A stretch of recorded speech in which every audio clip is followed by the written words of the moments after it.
তারেক রহমানের জন্য আপনারা দোয়া করবেন। আগামী দিনের রাষ্ট্রনায়ক এবং ভবিষ্যৎ প্রধানমন্ত্রী দেশকে সুরক্ষা করুক সেই কামনায়। ইয়ুথটাই হচ্ছে এই সময়ের জন্য সবচেয়ে গুরুত্বপূর্ণ।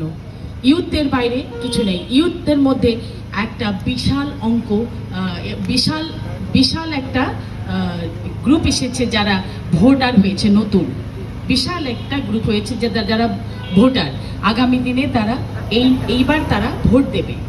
এইবার যে নতুন ভোটার হয়েছে, আমি জানি যে তারা ঘুমোতে পারছে না, কখন ভোট হবে, কখন তারা ভোট দেবে।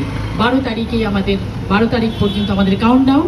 ইনশাল্লাহ 12 তারিখে সকলের আমন্ত্রণ ভোট কেন্দ্রে, যার যার এলাকায় সেখানে গিয়ে আপনারা ভোট দেবেন। কিসে? সবার আগে বাংলাদেশকে সমৃদ্ধ করুন, বাংলাদেশকে সুরক্ষা করুন। অসংখ্য ধন্যবাদ।